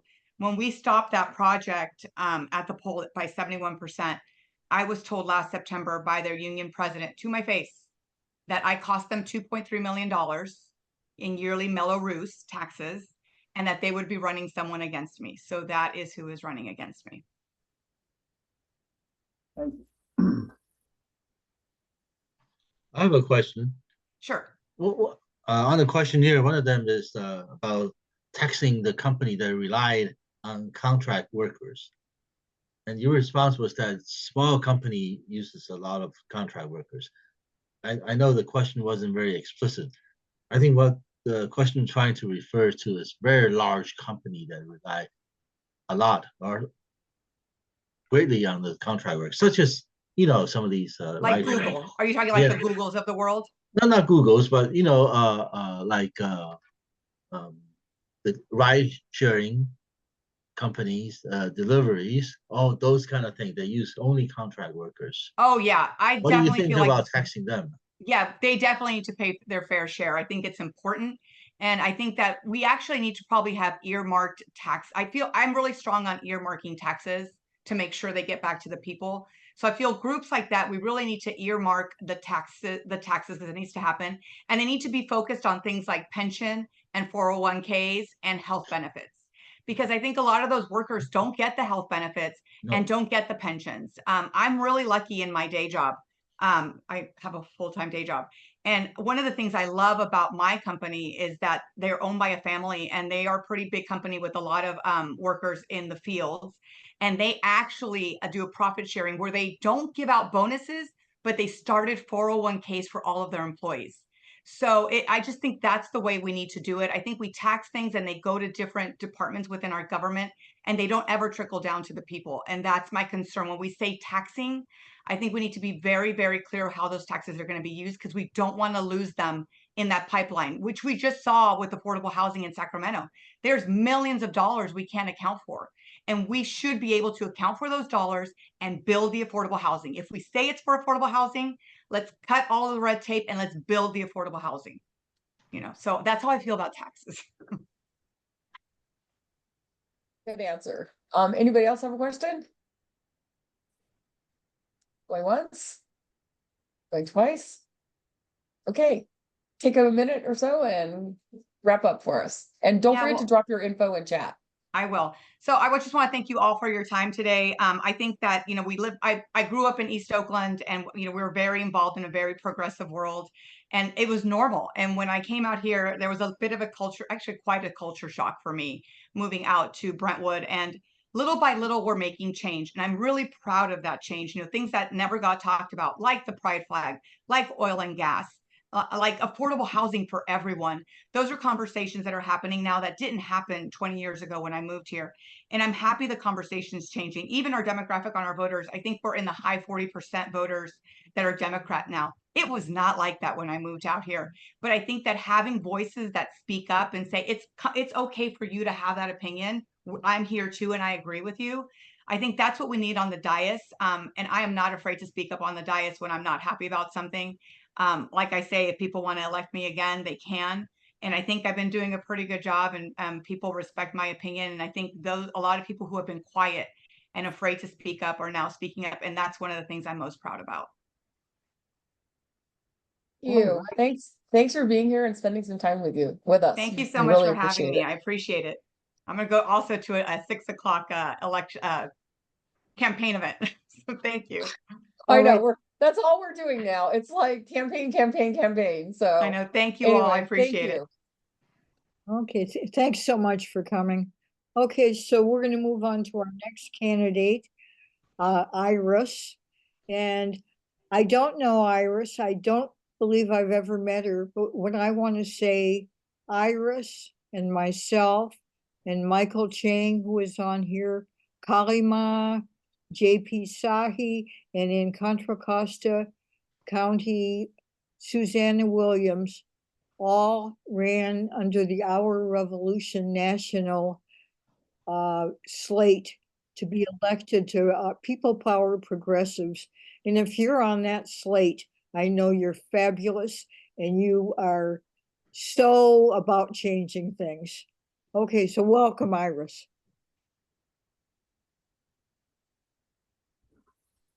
Can't hear you. You're muted, I believe. I'm sorry, I'm a little flustered. This was, I didn't really know that this was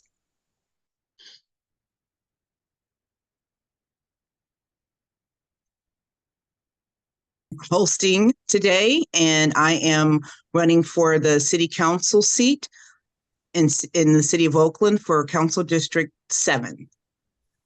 And my background is that I have been the chief of staff to the District 7 council member for 24 years, and I'm currently another chief of staff to another council member on city council. And I just wanted to say that some of the things that I want to thank Our Revolution for would be endorsing our slate not once, but twice. I ran on the People Powered slate for Central Committee twice. I work in an office where people saw that and they send us horrible messages because they call us woke idiots. So I faced the hard stuff in City Hall for years. So just to give you a little bit of my background in City Hall and some of the things that I have fought for, one of the things that I really would like to change would be systems change. One of the things that we built in some of the work that I'm most proud of is that we built a youth development center called Youth Uprising that has a full service health clinic that they share with Castlemont High School. It is grounded in mental health services for our youth and young adults that have been impacted by trauma. It's 24,000 feet of programming, and it focuses on 3 buckets: career and education, health and wellness, and arts and expression. We gutted the building, we turned it around. It is state of the art and it's there for our young people, and they need it more than ever. One of the things that city government does not take into account are the people who live in what they call the flatlands, and it's what I call the heartlands. This is where the people's voice need to be heard. This is where we need to have systems change. I got a lot of targets on my back because I sent millions of dollars to East Oakland to make sure that these youth had all the programming they needed. We did not cream. We do deal with the folks that have dropped out of school. We deal with the folks that are coming out of juvenile. We deal with the folks that are shooters. We deal with the folks that no one wants to deal with. We give them love. We have kids that have moved out of gangs and graduated from Harvard, moved out of prostitution and graduated from Grambling. We've worked tirelessly to change the laws around sex trafficking. We work with Missy, Nola Brantley, you name it. We've written legislation. Some of the legislation that I've written is called Measure Y. Measure Y funds services for youth and young adults throughout the city of Oakland. It's very important to work with people who press the flesh in these neighborhoods. Direct services coming out of the city is a mixed bag, but when you work with people that know the community, it's really important to do that. Some of my other work is around housing, getting rid of the Ellis Act, or in some way, some kind of way, trying to rehab it in some way. The spirit of the Ellis Act is for people who own property that can't afford to keep it up. It was not meant for a cash cow for folks that are coming from other places to buy, subdivide it, turn it into TICs, and then turn it into condos. We shut down the streets. I work with San Francisco Housing, shut down the streets and organized in San Francisco. The story went international. Her name is Iris Canada. That is who I'm named after. That is my great aunt. We went against London Breed. We went against the sheriff. We had to do it in order to save her home.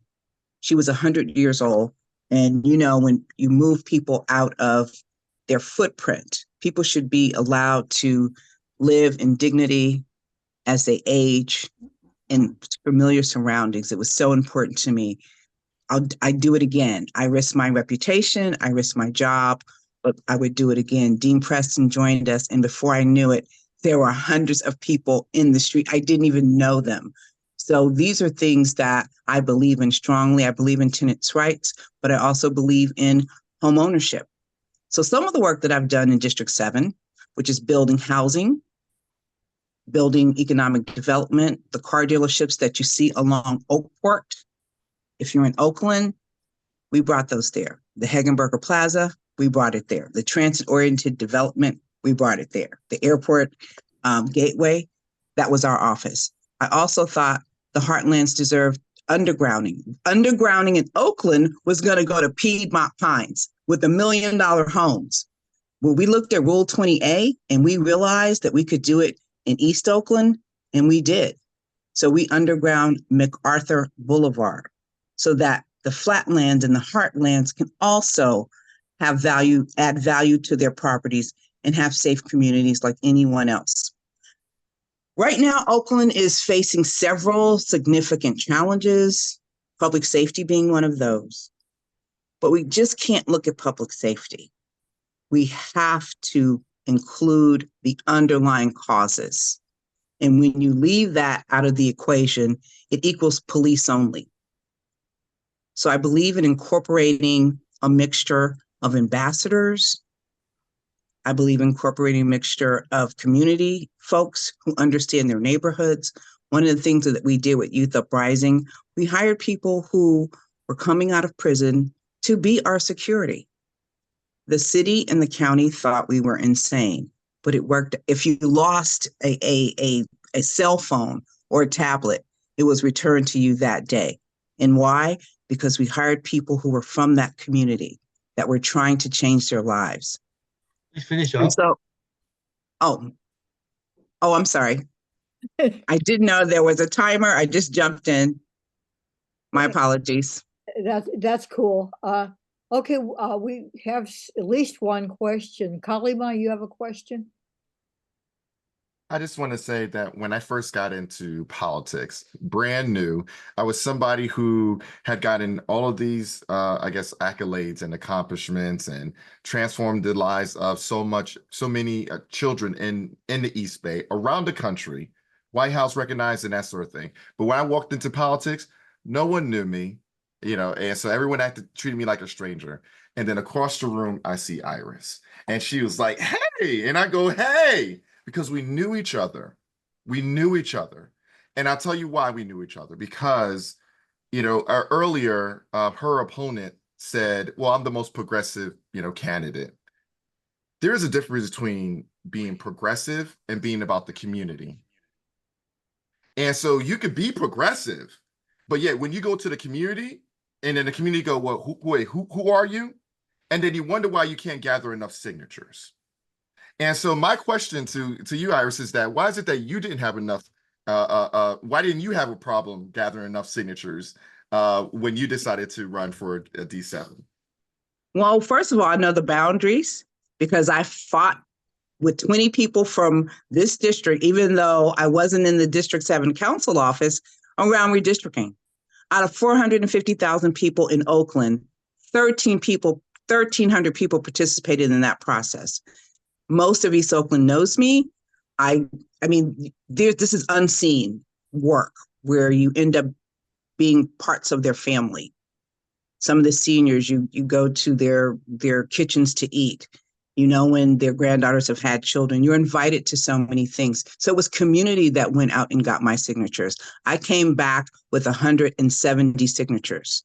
And so they asked me to run. They asked me to run multiple times, and this time I felt like I could answer the call. And so that's why I'm here before you and running for the District 7 seat. It was a community that asked me to do it. Most of my work is in the flatlands. It's the tougher part of East Oakland, but I can walk through there without fear. I can walk through there in a suit. After I've just come from a meeting, I can walk in tennis shoes. They know me. we consider each other loved ones. So yes, this is something that, I've wanted to do for a long time. I do believe in systems change. I think there's an opportunity to do it. I do believe that I bring balance and experience to the council. And so, oh, is that my timer? No. Somebody entered from the waiting room. Okay. Oh. Yeah, so I do believe I'm the most progressive person in the District 7 race. And it's not something you can read about about me internationally, shutting down the streets in San Francisco. You can read about our work with Youth Uprising. It's a national model. So you can walk through the streets of East Oakland and see some of the work that I've done. The undergrounding of MacArthur Boulevard is unheard of. We got in front of Piedmont Pines with Dick Spees being on the Utilities Commission. This is unheard of work, but we did it anyway. So yes, and I have a long history working with the union. I have been vice president of IFPT Local 21 for my chapter. I've been on the strike line. I have been on the bargaining team, and I'm currently an officer in IFPT Local 21. I do believe in, workers' rights and labor rights. I do believe that we should fight for fair wages. There are some people that work 2 jobs to live in an apartment. Okay, Susanna, you have a question? I do. Hey, Iris, I'm out in Contra Costa County, so not like 100% Hi, up Savannah. on Alameda stuff. But so we interviewed several candidates for the city council positions like in our last session, and it seems like a lot of people here involved in this organization, and your being here is very last minute because I don't think we have a questionnaire yet, and you weren't in the schedule. So I'm curious, knowing this organization, knowing we do endorsements, why did you not come ask us for an endorsement 2 months ago? I mean, we've been literally doing this for 2 months. We would have loved to have heard from you far earlier. It was only 3 weeks ago. I literally had 3 days to collect 170 signatures. So it was very last minute when the previous council member decided not to run.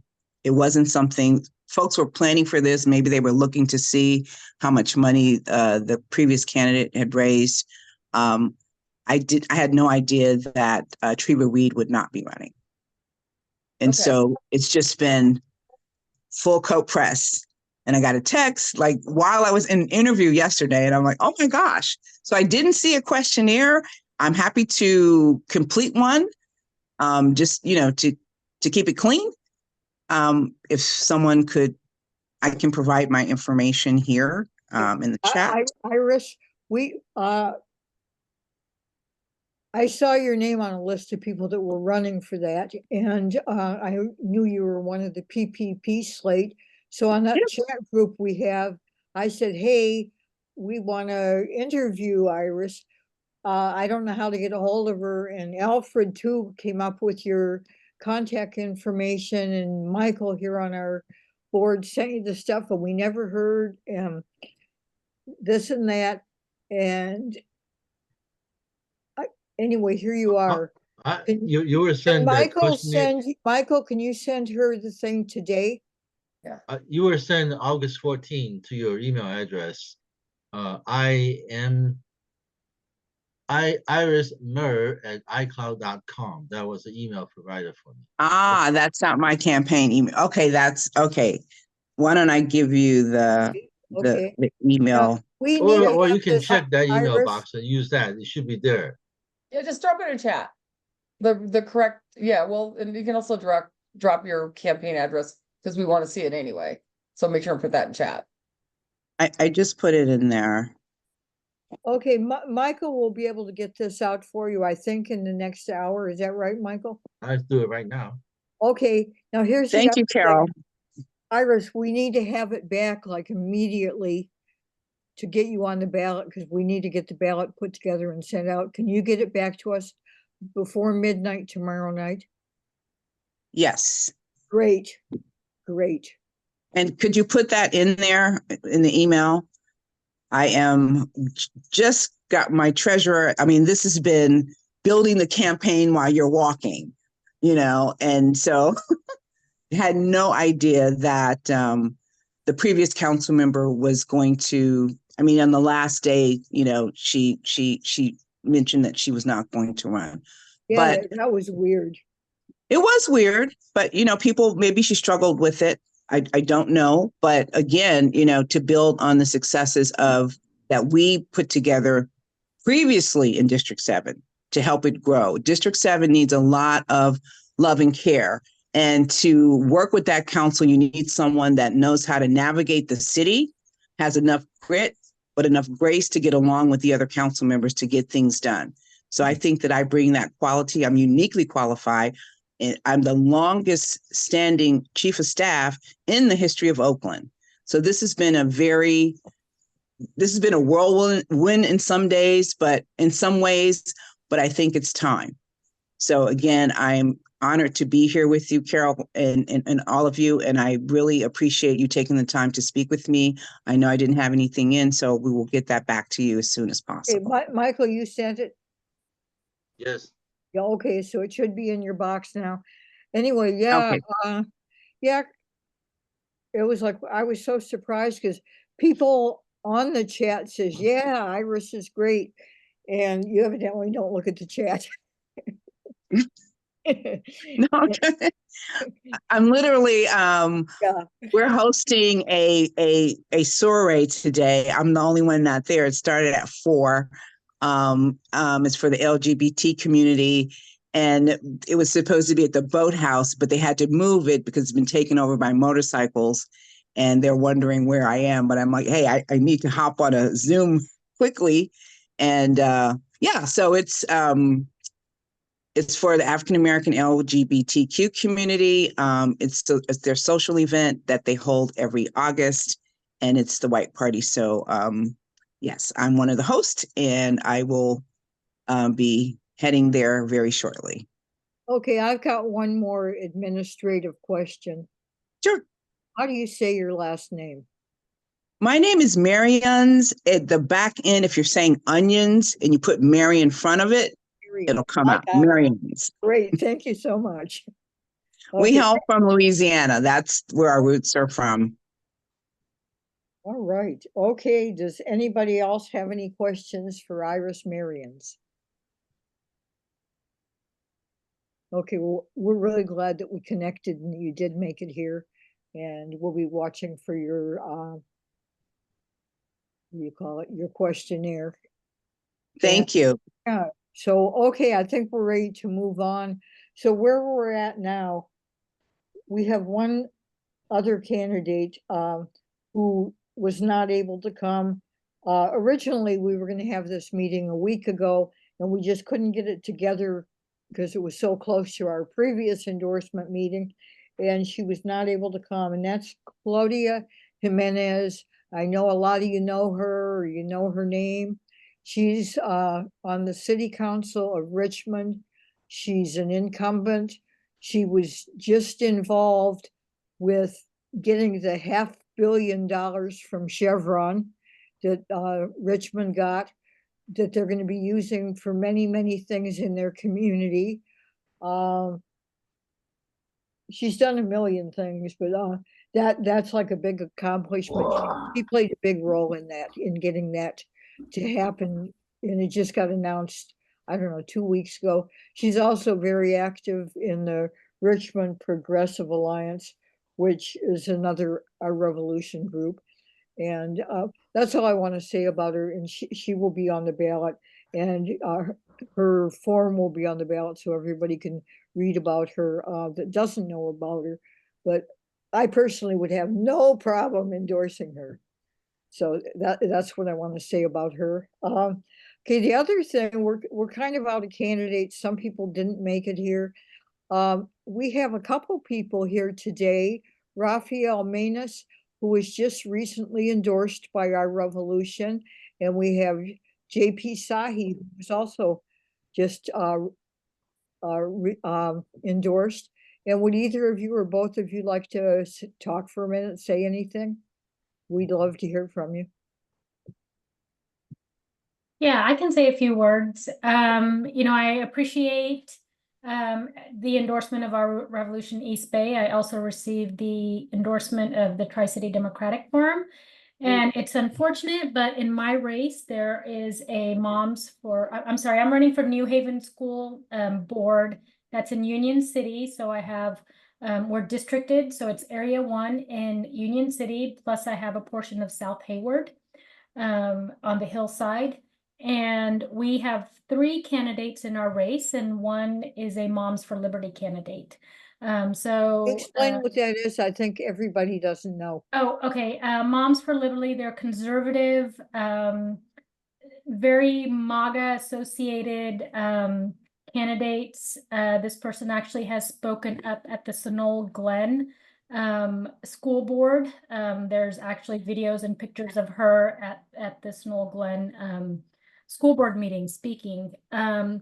And very concerning for this race. So at this point, I am the best candidate for this position, and moving full force on, putting some pressure on the other Democrat candidate to drop out of the race, since he hasn't done anything and hasn't received many endorsements.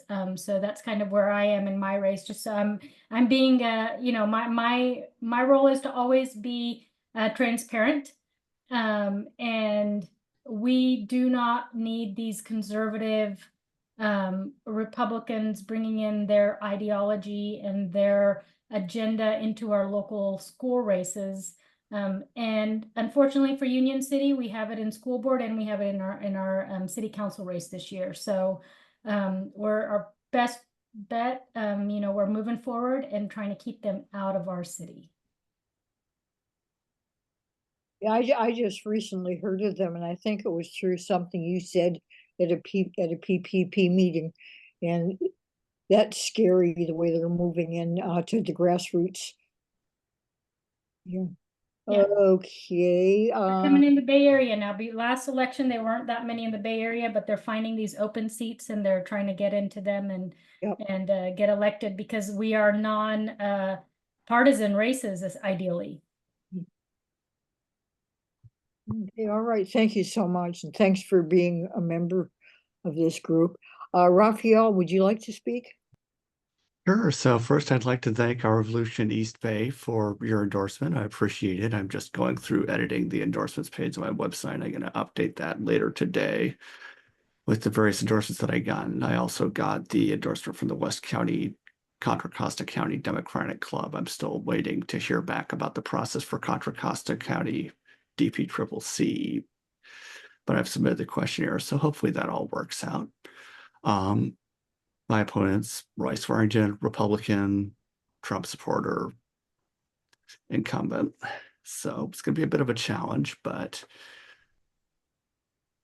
I think I have a solid shot at it. Went ahead and also submitted some paperwork to another group that I'm part of, the Contra Costa Young Democrats. Haven't heard back from them yet, but we'll see how that goes. Hopefully I'll get the endorsement there. I've got my yard signs. And I guess main thing that I'm working on right now is fundraising to get flyers out there, because yard signs are lovely, but neat. And I've got some yard signs, got some business cards. I have the website, but now I need flyers for going around and handing out to people door to door. So I'm going to go ahead and put a link to my website in the chat, and the website has links to my campaign donate page if people feel like doing that. Thank you. Okay, yeah, thank you for being here. I think you also joined OR, is that correct? Yes, I joined OREB. I'm not sure when this year I did, but I was pretty sure it's sometime this year. Your name. Okay. Susanna, did you see my note? Okay. I did. I just responded. Sorry, I was just looking up the bio. Oh, okay. So I just want to say something. We have one more candidate here, Laura Patch, and Susanna's going to introduce her, and then we're done. Hey Laura, sorry. This is going to be a little reading because I didn't really prep for this, but I work with Laura. She's part of our progressive faction at the Contra Costa Central Committee. And we work together running as progressive slate members for for the Central Committee for next year, starting next year. So she is running for Walnut Creek City Council, and she has been a very active member there. She serves on the Walnut Creek Transportation Commission. She volunteers with the Walnut Creek Community Cleanup Crew, Walnut Creek Downtown, and the Sustainable Walnut Creek. We just elected her Young Dem of the Year at the DPCCC's gala like a couple of weeks ago. All this time is starting to merge. But yeah, she's definitely up and coming, Young Dem, running for office because she sincerely wants to make a difference. And we just heard a couple of other really young candidates say the same thing. And God knows that is exactly why somebody should be running for elected office. And we need so many more of those. So Laura, take a couple minutes, tell us about you, why we should endorse you, etc.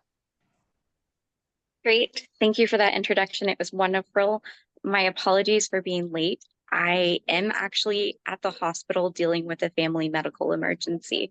So just a little hurried and whatnot tonight. But I really appreciate you considering me for endorsement.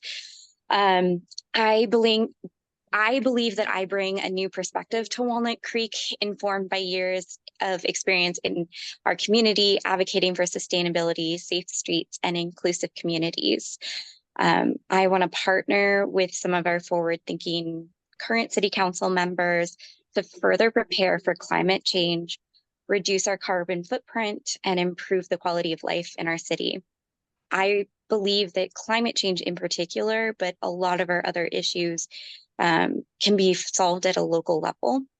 And for me, that starts with producing more clean energy, improving walkability, bikeability, and safe routes to school, as well as addressing housing concerns.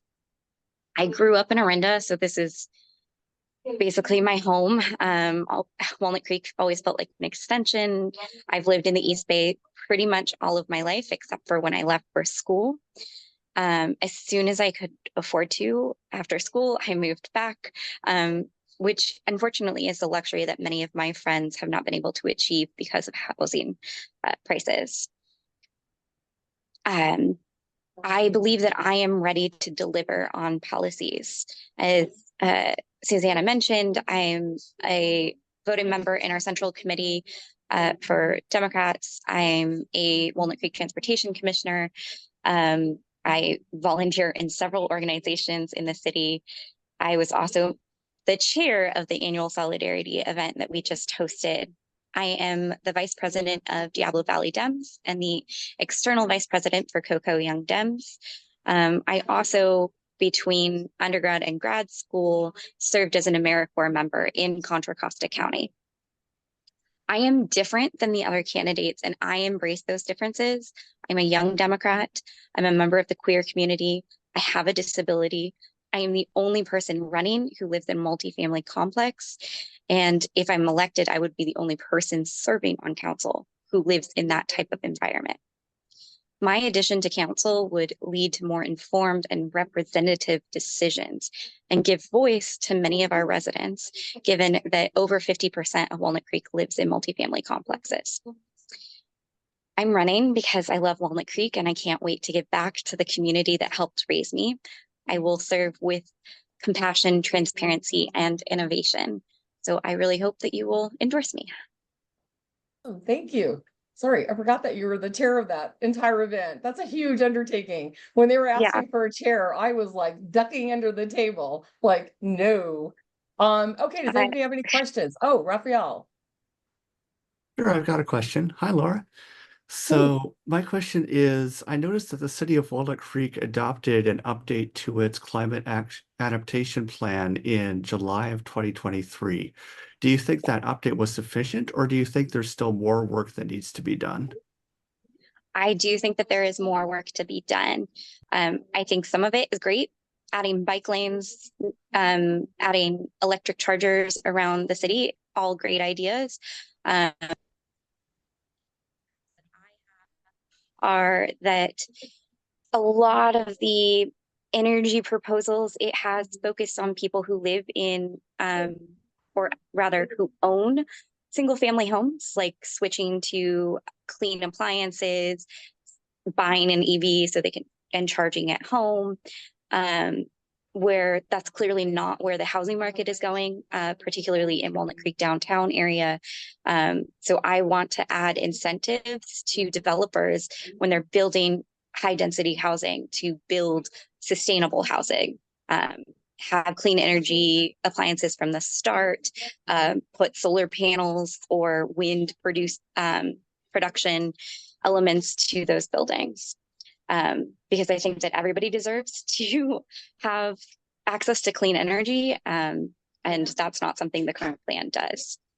Additionally, they banned leaf blowers, like gas-powered leaf blowers, but didn't even have discussions about any other small off-road gas-powered engines, such as golf carts, lawnmowers, any of those kind of, again, small off-road engines. So I think that that needs to be addressed. The bike lanes that they're adding also need more structure to them, because it doesn't really help if you have a bike lane that then suddenly disappears onto a main road. That's not going to cause people to get out of their cars and bike. It's not safe. Thank you. I have a question, and then we're going to actually hear from Carmen Martinez, who I didn't realize was the person that was going to represent Claudia. My apologies on that. Okay, and my question for you, Laura, is with what's going on in Israel, the Mideast, where do you think what do you think the United States should be doing? What do you think? What's your idea on it?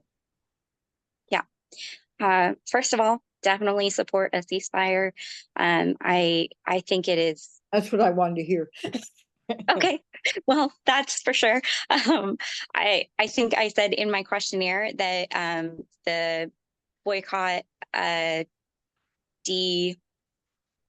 de-investment, sorry, as I said, my brain is not quite here, and sanctions, like I have a little concern around boycotting specifically, because historically that impacts particularly low income community residents rather than the government itself. So they're not very efficient at changing government. But in general, the way I feel is there needs to be a ceasefire, and Israel's current government tends to react 10 times worse than anything that happens to it. And we need to start holding them accountable for that overreaction. Okay, great. You mentioned something about your questionnaire. To my knowledge, we haven't received it. I did submit it on Friday. Yeah, we got it because you're using the older link. You're from the previous batch. Oh, we have it. Sorry. We have it. I'll send it It's probably forward. because we sent it to her a while ago, because Yes. we were going to originally have her in a previous session, but then we had too many people. Okay. You're good. Michael Yeah. sent it out to all of us. Okay. Wow.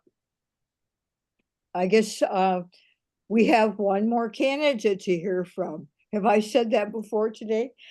We're going to hear from Carmen Martinez. Is Claudia your sister? No, but a lot of people assume that, but I am not. Okay, we'd love to hear what you have to say about her. Go ahead. So hello, everyone. It's really nice to be in a space with you all. My name is Carmen Martinez, pronouns she, her, ella. I am the current campaign manager for Team Richmond. So not only Claudia Jimenez, but two other candidates that you guys have already endorsed. So Sue Wilson and Melvin Willis. Thanks to Claudia, who had actually played a huge role in my life as a mentor, encouraged me to get back involved with politics. So here I am speaking on her behalf. She is currently running for re-election for the Richmond City Council District 6, the seat that she has been serving since 2021. And because of her commitments to the community, this year she was actually elected to serve as the vice mayor by her council colleagues. So prior to Claudia being on council, she was a community organizer in Contra Costa County. She was working on things like this, stopping the jail expansion and expanding healthcare to undocumented residents and much more. She ran for office because she really did believe that public resources should benefit the community, especially those who have been historically marginalized. During her first term, she was able to support renters through a robust rental inspection ordinance and provided pandemic funding. She has been a champion for police accountability and police budget reallocation, which 6.3 million went into youth employment, unhoused initiatives, and alternatives to policing. She has also supported the city's financial health by focusing on the budget. So we have had a budget surplus of 3 consecutive years, allowing for the city services and to improve. She has also taken on a predatory credit swap within the city's budget, and she supported Measure U, a progressive business tax, which is increasing the city's revenue as well. She has advocated for Chevron and other polluting industries to be held accountable for the environmental harms that they have caused and asked them to pay for their share of taxes as well. Okay, would anybody like to ask questions about Claudia? I have a question. Okay. Originally, there was to be a ballot measure for the city of Richmond about taxing $1 per barrel crude oil that Chevron Richmond refinery process. How did that get changed? So when the city council voted unanimously to put the polluters pay measure on the ballot, Chevron got scared. They knew that this was going to pass, and our city council was very certain that it was going to have the full support of our community. So Chevron actually initiated talks during city council recess, asking if it can be negotiated through a settlement. And originally, Chevron had offered 300 million, but Claudia, along with 2 other council members, were part of an ad hoc committee that negotiated for it to be 550 million instead. For how many years? For 10. So roughly 50 million a year. Yeah. Yeah, but that's only about half of the price if you can get for $1 per barrel per day, yes. right? Yeah. So yeah, so we're really trying to have that center into, well, have the environmental justice advocates be the center of the services and resources that they would want to see. So they're going to be at the forefront advocating for EJ solutions to our climate change issues.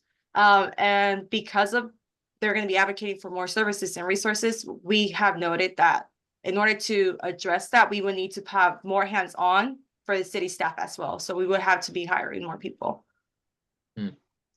Okay. Okay, do we have any further questions?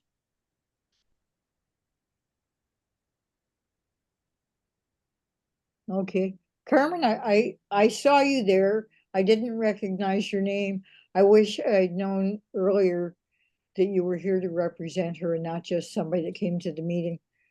Anyway, but thank you for representing her. Thank you guys for having me in the space and allowing me to represent Claudia. So Great. very appreciative. Okay, I think we're finished, you guys. I really think yeah. Yeah. A lot of people, the East Bay has some really, really amazing people running for offices. I mean, some of them we don't even know who they are, but there's some really amazing people out there doing amazing things.